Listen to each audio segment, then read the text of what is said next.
we decided to try to put some money behind one of these videos just to see what happens. We were just really curious. So we put $50 behind that China video that we just did, episode 83.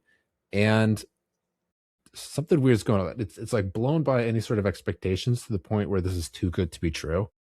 So we might even ask with people, like, if you're real out there, maybe just like leave a comment or just do something. So just for some story, I think we started when we posted that episode, we had maybe 168 subs. It's just such an honor, like to be able, that some people would say, I want to see more of this. And of all the gazillion hours that get posted to YouTube and all the other media sites, people would choose to want to spend time with us. It's a huge honor. We get excited for every single sub. It's the root of all evil, of strife and upheaval, but I'm certain, honey. But we were curious to see what $50 behind a video would do. Anyway, so, we're still kind of figuring this out. This is still fun for us, but this is definitely way beyond expectations. All right, man. What do you got for us? I think the story still is the Iran war and energy. But I think that there's a connection to China here that hasn't really been talked about a whole lot. So we've been talking about China quite a bit. We've been talking about the war and its implications quite a bit. I think there's a pretty natural overlap that would be interesting. I mean, I'll just, if I can just like even interject for a moment, we can't not talk about Iran. If we cover on this program, finance, economics, monetary, that's just anything everyone's talking about is the Iran war and how's it going to end. To me, the longer this goes on, it's just the greater the chance that this does turn into a bigger economic problem. Yeah, that was the thing from Trump speech yesterday, right? I think the market, and particularly the oil and stock market participants, were watching that. And afterwards, CNBC reported that oil prices went up and stocks went down after the speech. And I think what's important when listening to it is not so much what he said, but what he didn't say that people were responding to. And what he didn't say was that we're going to open the strait as soon as possible, or that we're going to end the war right away. He didn't say that. He just talked about how they're decimated and all the things that market participants were sitting there waiting for him to say he never said. And that's how they responded. And it's something everyone was just really hoping for too, because the story at the start of the week before all that was that there's these rumors going around saying Trump is considering ending the war, pulling out of the country even without reopening the strait. So people kind of got that idea in place, and then oil fell, stocks rose, risk assets benefited from that. So there's a lot of optimism. Basically, any kind of optimism the market can find, they've been jumping on. So that was the theme. But like you said, Luke, that's just the exact opposite of what we got. If anything, he said something like, we're going to hit them even harder over the next 2 to 3 weeks. I think I saw a quote like, we're going to send them back to the Stone Age or something. We're going to hit them extremely hard over the next 2 to 3 weeks. We're going to bring them back to the Stone Ages where they belong. Yeah, but with a very strong oil infrastructure, I guess.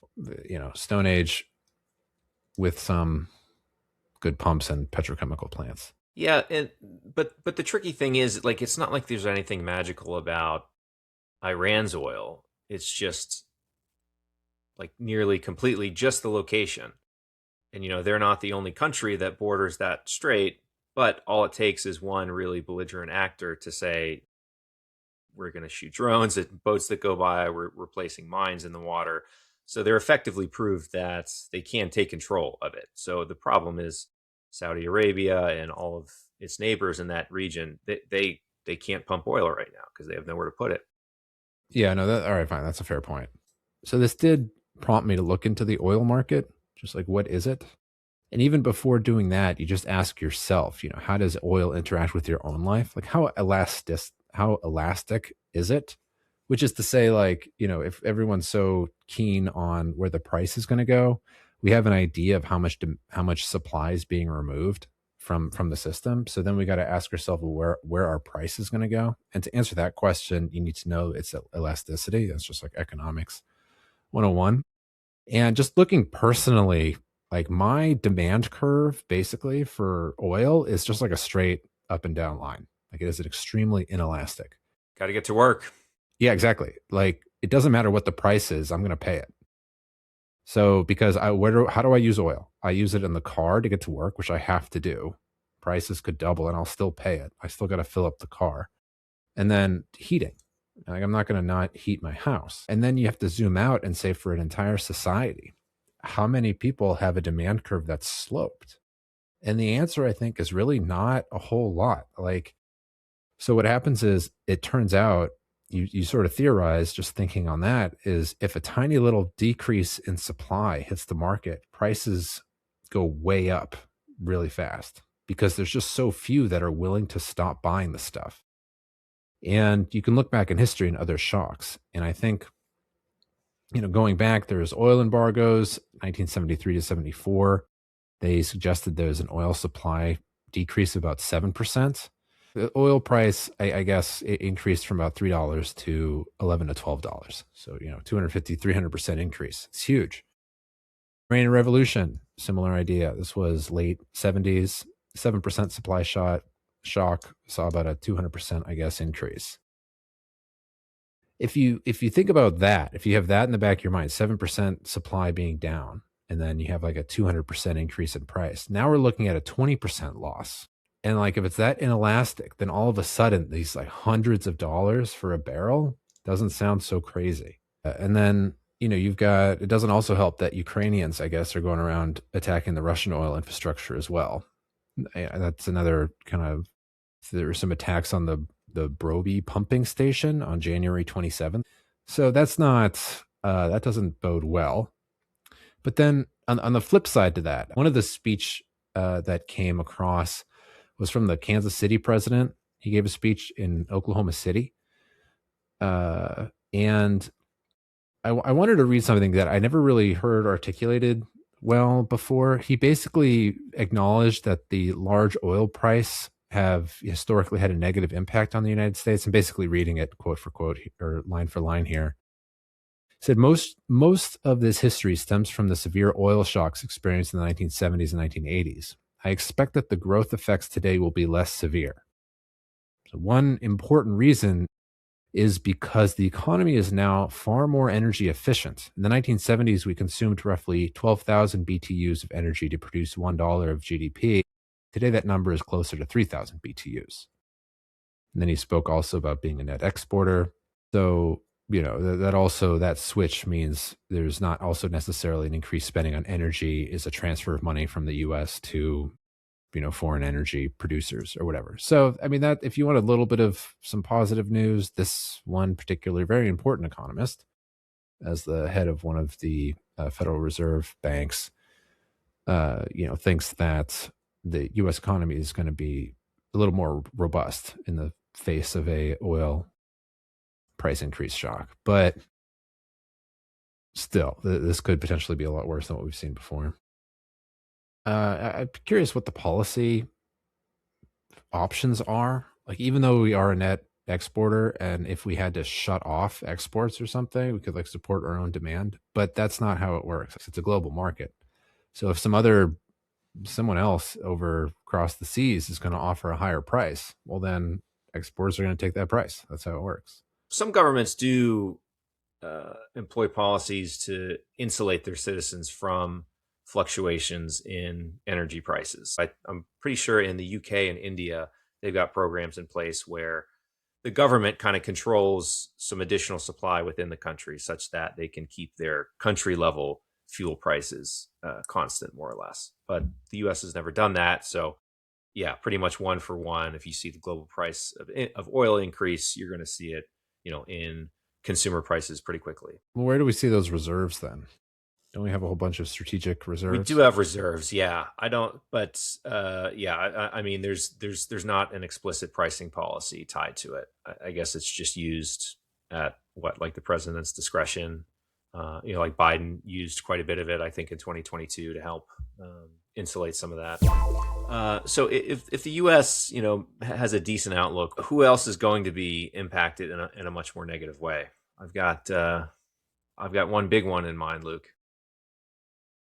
Yeah, thanks for teeing that one up.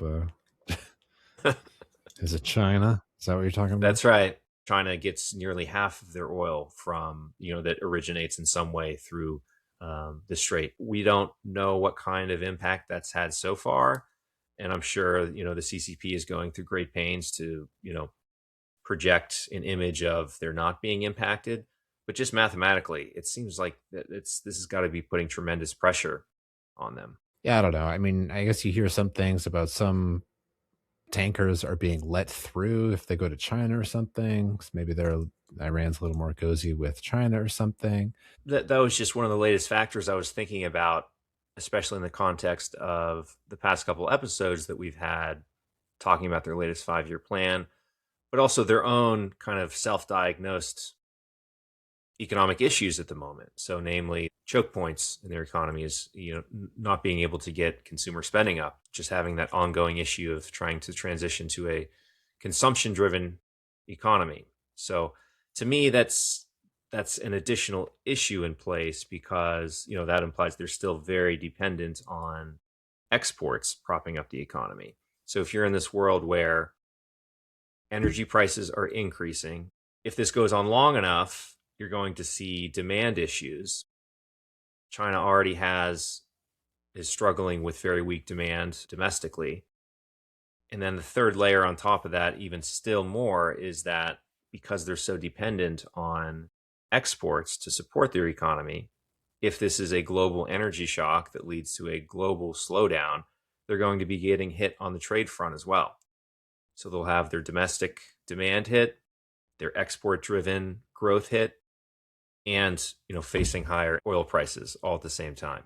So as I started thinking about all of those things together, I'm like, this isn't really a good situation for anyone in the world, this energy shock. But I don't know, to me, it seems like China seems especially vulnerable at this point. You got to hand it. One of the things I was thinking about was just the appetite for Americans, I guess, to deal with kind of pain or kind of backlash, economic backlash that has to do with a war is a lot different. In America, you have the war, the price of gas goes up, and then all of a sudden people are protesting. Whereas in China, there is no feedback loop like that. It just doesn't. They have to be self-regulating. The Chinese Communist Party has to be self-regulating because I don't know how much of feedback that's going to be taken directly from the people they're actually going to accept or respond to, as opposed to just cracking down. Heck, maybe this is a good thing to get the inflation back up. Maybe this is something they need. Who knows? I don't know. If it's an exogenous shock like that, could be just kind of worst of both worlds, in that people's paychecks are already pressured from the deflationary environment that's going on. Layoffs are happening. There's a race to the bottom in terms of prices, paying less for things, but also you have less jobs. But if energy is increasing at the same time and you don't have any control over that, like mechanically, yes, the CPI will rise, but is that the kind of inflation that you would be looking for? No, I guess not. One of the things I was wondering about, I want to get your take on this, is why does an increase in price lead to just like overall decline in growth? And maybe it just has to do with because there are a lot of products that are operating at the kind of the underlying price of oil for it to be economical to be able to make that whatever widget. They need to have their input costs to be below a certain amount. Otherwise, it's not worth doing. So I feel like that there's a much simpler way to understand the line between just an input cost going up and then how come overall growth would go down. But I haven't really put my finger on it yet. But it's something I'm thinking about. Yeah, I think that's where the timing piece comes in. So like a transitory one-off shock, it's like you think about just like your personal budget, right? If the price of oil increased, or like doubled or whatever, right? It'll whatever amount of your income you have allocated to oil and to energy, filling your car, eating your home. If it's a one-off month, you can kind of deal with it. You know what I mean? And then once it goes away, you have the same amount of income again. But if it goes on, and then the rule of thumb I have mentioned before, that economists say something like 3 to 6 months. Again, if it goes on for long enough, now what looks like a temporary bump up in price that you just kind of have to, eat and get through, but everything's going to be okay later. If it's something that's persistent, now all of a sudden you have your net income, your disposable income is now appears to be permanently lower. Okay, that's a good way of putting it. Yeah, I didn't think of it that way. I was thinking it from kind of the people who actually manufacture the goods. But you're saying that because my demand curve for gas is so inelastic, it's so straight, and I will pay however much it is, if all of a sudden a solid proportion of my budget has to go towards paying for heating and for fueling my car, then all of a sudden I can't spend all that discretionary stuff on new clothes or whatever. That's what you're saying. Exactly. And that's why it takes so much longer.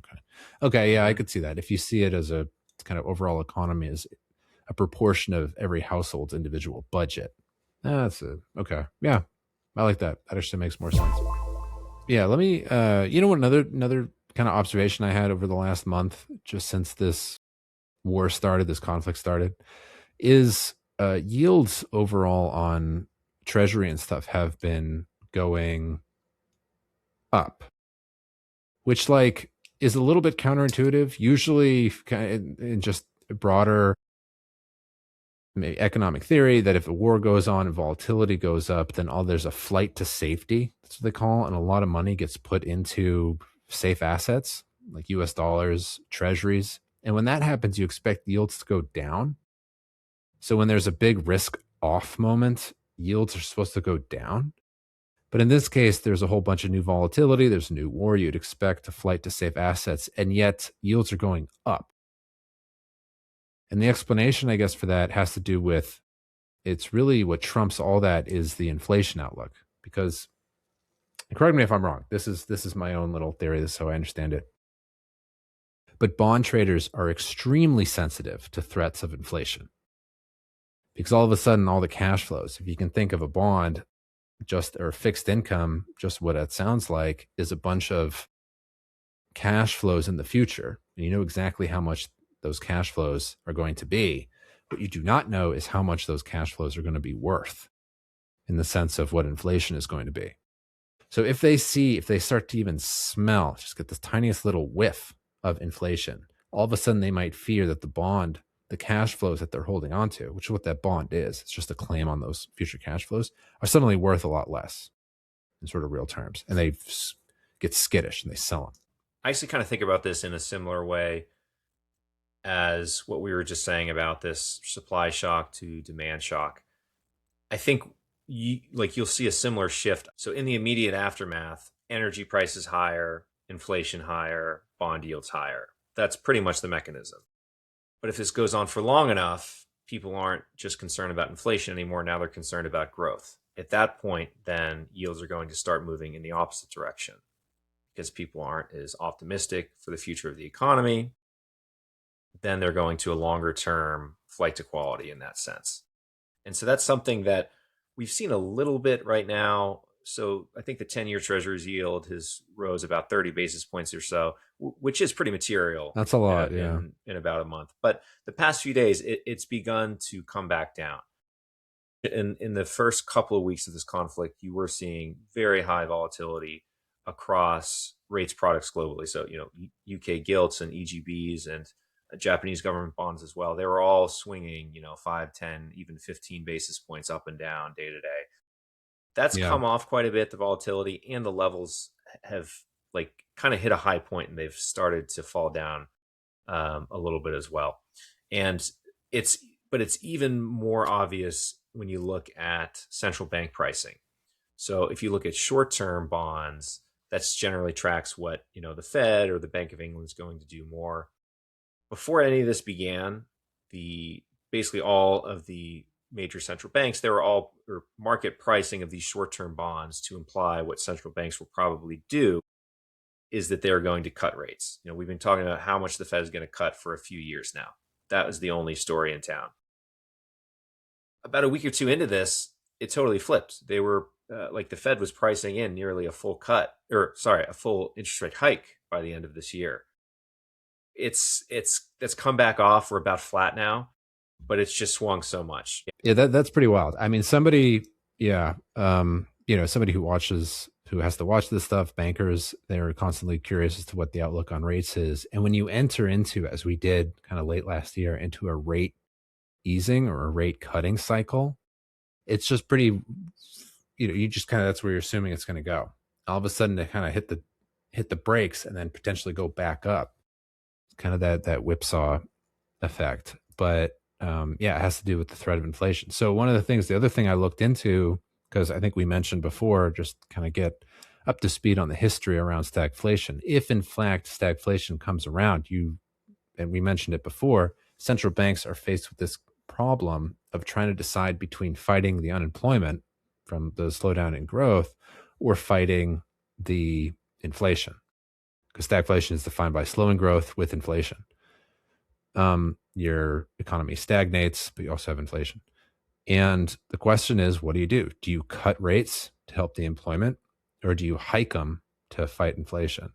And looking in history, this is the Paul Volcker's time. He went, you got to kill inflation. We'll take the slowdown in growth, we'll take the recession, but you have to kill inflation.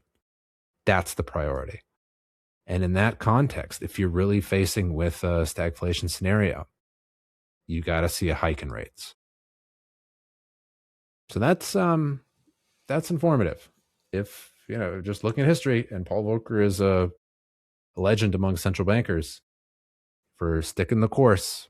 He felt all sorts of pressure, like, growth is slow, people are out of work, help them out. He's like, nope, got to kill inflation.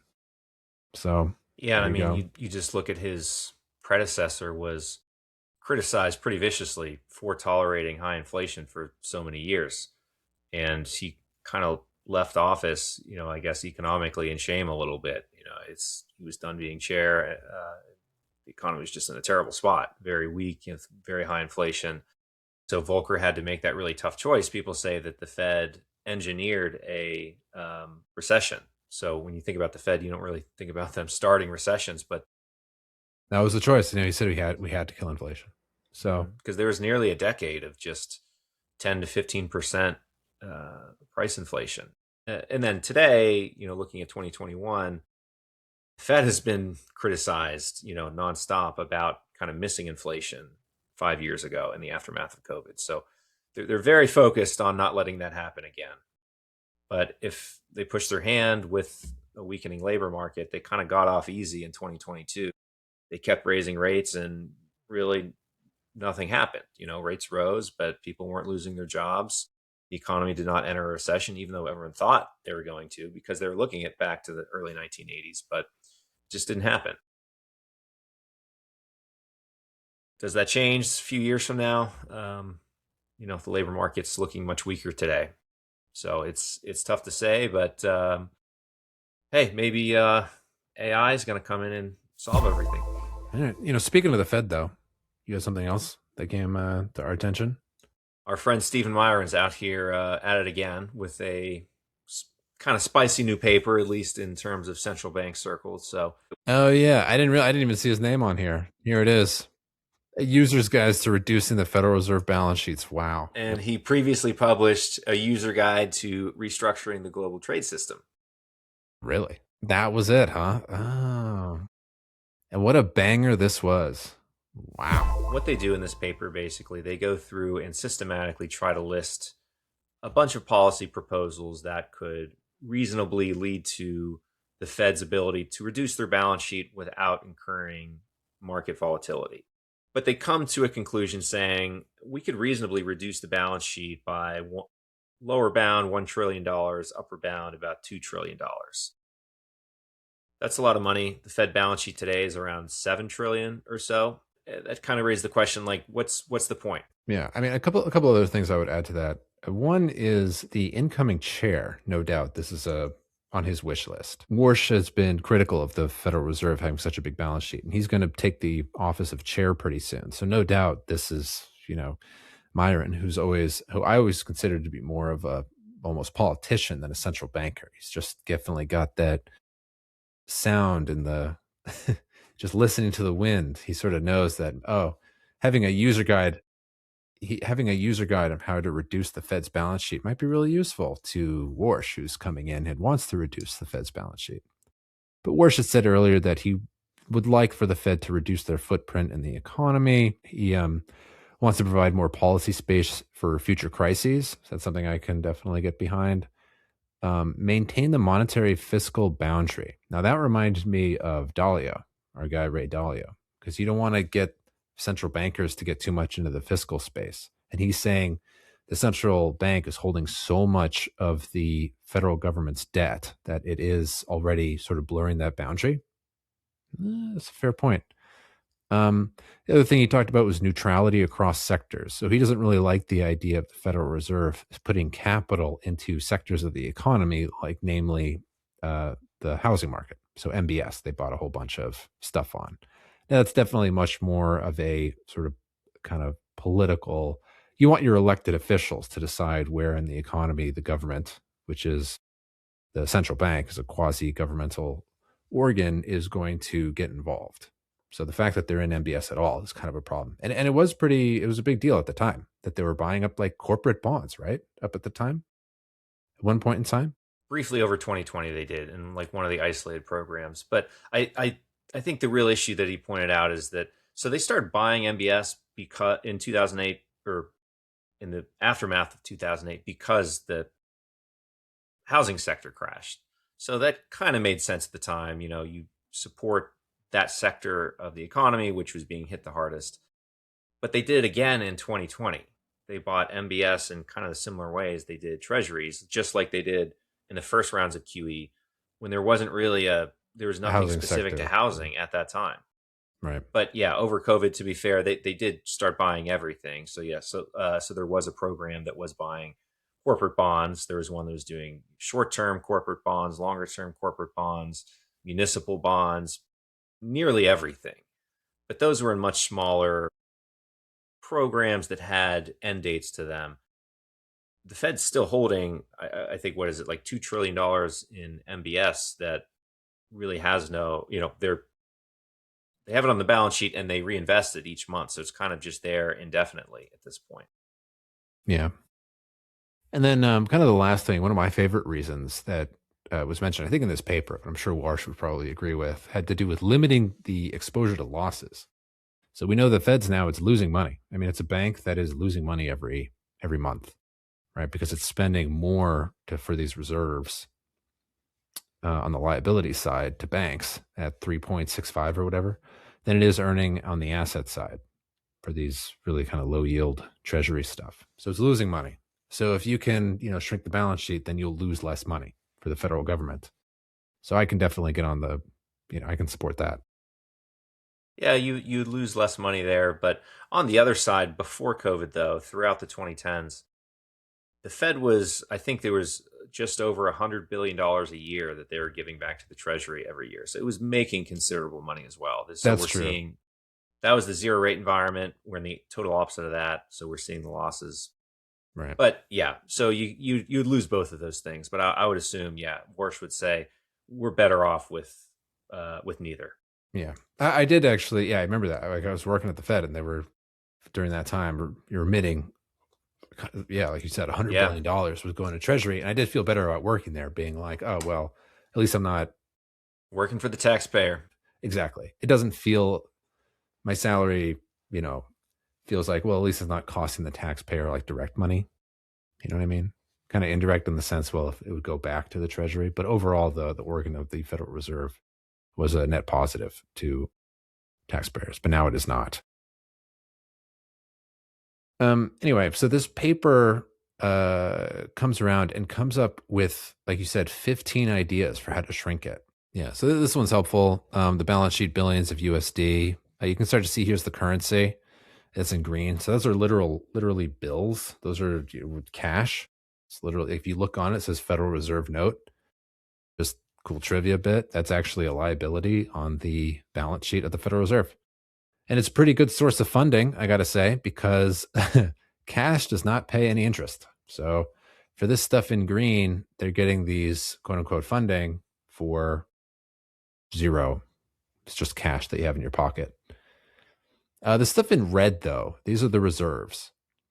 And this is what kind of banks, so commercial banks, are going to hold their cash over at the Federal Reserve. That's what that is. And this is expensive. That's that it's going to cost them 3.65%. TGA, that's the general account of the Treasury. That's the U.S. government's bank account, basically. It's held at the central bank.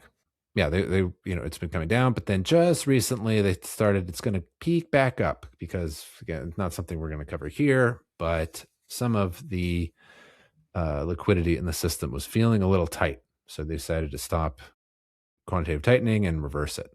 To give a little bit of context on why it's gotten so big, and now it's had a step change larger 2 times now. And despite their best efforts, they haven't been able to get it back down to where it was. And it just keeps growing and growing. And to your last point there, now it's begun growing again. It's much smaller, but the outlook is for it just to continue growing from here. Now, it's supposed to be to facilitate the natural growth of currency and circulation, that green part. But if you look at before 2008, the Fed's balance sheet was something like 5% of GDP. Now it's, just over 20%, and it's going to continue to grow from there. And it got as high as 35% in the immediate aftermath of COVID. So this is kind of one of those things also, like, how large is too large? It's really not clear. Same question like for a government, like what's too high of a debt to GDP ratio? You don't know how high is too high, but you're pretty sure that going in, just increasing it continuously is not going to have a ideal outcome. So the LCR, the liquidity coverage ratio, that's going to be, that is required. Certain banks over a certain size have to calculate this. And all it is in the numerator, you've got your high quality liquid assets, also called HQLA. That's going to be stuff like cash and then really liquid securities. So, agency MBS, treasuries, stuff like that. And on the bottom, there's this number, projected 30-day net cash outflow. So the spirit of the LCR is just to ask the question of, do we have enough quote unquote liquidity, or do we have enough liquid assets already on the balance sheet to fund that and not die? That's basically what that's the question the LCR is asking. So it makes sense then that the percentage that they want is over 100%. And banks manage to that. So what it's essentially doing, it is changing the way banks even think about the LCR, because it's saying recognize discount window capacity in the LCR. So I mentioned before in the numerator here, it's the HQLA. It's on balance sheet. It means stuff that's on your balance sheet. Discount window capacity, what that is at the Federal Reserve, a bank will have a certain, kind of think of it as like a line of credit. It's something that they could draw down in times of severe stress. And the thing is, it's collateralized, it's secured sometimes it's secured with securities that you pledge there, but oftentimes, and more often, it's going to be secured with loans. So these are going to be illiquid loans, stuff that you can't sell and turn around really quickly, but they're assets. And you can say, here, you kind of like give the loans, or you say to the Federal Reserve, these are good loans, these are good assets. And I kind of borrow against that. You can keep that as collateral and I'll borrow against it. Now you can imagine that the amount that a bank might have potentially to draw down is going to be a really good sized chunk of their overall balance sheet. Like what if like 20% or something of all your assets are pledged over at the Federal Reserve? Now all of a sudden you have a line that you can draw down, a line of credit you can draw down worth 20% of your balance sheet. What this policy option 1 is saying, it's like, okay, you can count that in the numerator. That is huge. I really cannot be understated how big of a deal that is. So now all of a sudden you don't need all those securities on your books. And banks in general, they don't necessarily like those securities. They're kind of low yield. They're very low yield. Having a lot of liquidity on a balance sheet is expensive for a bank. It pushes down on profitability metrics. If this goes through and this is okay, you're going to see the balance sheet of banks change, I think, fundamentally. securities are going to go down, loans are going to go up, banks are going to be more profitable. So that's policy option 1. And then we got 14 more, which we're definitely not going to talk about. But like, I want to highlight that one. It's number 1 for a reason. The other thing I'll say here is that they kind of estimate they'll probably give a cap. So they're not going to say like 100% of it's going to be okay for the LCR. I think they must realize that that's going to be that's going to blow the lid off of this stuff if they do that. So I think they're going to potentially introduce a cap. The other thing, one of these things that I didn't really, I want to show you something that I kind of disagreed with, or I would like to be kind of elaborated on a little bit more. And that's this part, the estimated effect. So again, I think this is going to be a huge effect. I think it would be more than the 820, whatever they were highlighting down here. Estimated reduction of reserve demand is 50 billion to 450 billion. I think it would be way more than that. Policy option 2 is also really interesting. Recalibrate LCR requirements during stress periods. Like the banks kind of understand that they can never go below 100% for the LCR. What this is basically saying is the regulators will come out if the regulators have identified a certain stress event. It's super stressful out there. They'll go and tell the banks, okay, the limit is no longer 100%, it's 80%. With sort of the understanding that the LCR, all those liquid assets that you have are now supposed to, the buffer that's there is you're expected to draw it down. Like go ahead and use it, right? You guys, it's stressful time. Go ahead and use the buffer. Instead, what they do is they just borrow a whole bunch of wholesale and jack up their own cash or whatever it is to provide a buffer on top of the buffer. Yeah, I like this next one, interaction with the net stable funding ratio. This is another metric that big banks need to come up with. And what they write here is basically just like, if we change the LCR, we're probably going to have to change what we do with the net stable funding ratio, but, TBD on what we mean by that.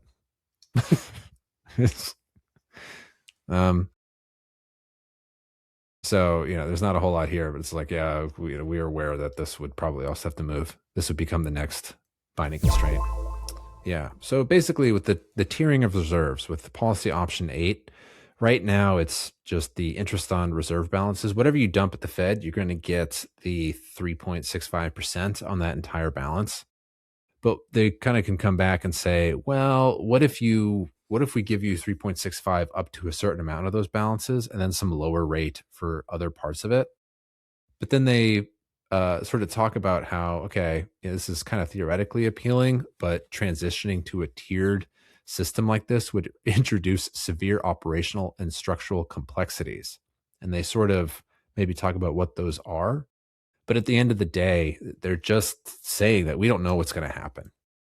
And I think this is kind of interesting in the sense of this is like real financial engineering, what we're starting to see this at work. People who are setting up this policy, they don't have a way to, like a physicist or some other engineer, to go in and start to experiment with like isolate a tiny little component, test it, and then see what would maybe happen in the broader system. You don't really have that luxury with these. You got to test it live. You're testing it live. Exactly. We're going across live the whole system. Yeah. Otherwise, there's no way to know if it'll work or not. And, keep in mind too, that you got Wall Street Journal journalists just waiting for something to crack and being like, oh my God, it's a crisis. It's all going to hell. Oh God, and then they get a bunch of clicks and then everything just blows up. So much of this is sentiment based. So, that's an important point. Let's just remember, like, financial engineers, if you want to call it that, policymakers don't have the luxury of little tests, of putting a little, putting a rocket engine on a stand and testing it out. The last thing I wanted to look at is 4.2. So again, we saw earlier how reserves is the main focus of what they're trying to reduce. But there are also other things on the liability side that they could go after. So, adding it all up, they discuss some of the biggest issues here. Making sure 6 is kind of important. It's what we alluded to earlier, making sure the financial system can absorb securities the Fed sheds, and arguably not just the Fed, but also a bunch of commercial banks. And they're kind of just like, let's go slow. I think I hope, people listening to this would understand why that's so important, because it's like, really, they don't know what's going to happen. So like, let's just ease into this. I mean, that's why these, like, they're introducing or proposing new rules now. We talked a little earlier about the Capitol. We touched upon it really briefly, really in the context of how journalists can't cover it properly. But, they have like certain things in there that are being tiered into over 5 years. The whole point of this is to just like, let's just see. Yeah, it's just got to be so gradual, so careful. Anyway. All right, Joe. Well, thanks for that. You got. Yeah. Another oil discussion, another user guide to reform the financial system. Pretty good week. Not too bad. With that, that's everything that we had for you this week. Thanks for tuning in to another episode of the Root of All Evil podcast. My name's Joe. I'm Luke. And we'll see you next week. See ya. Bye.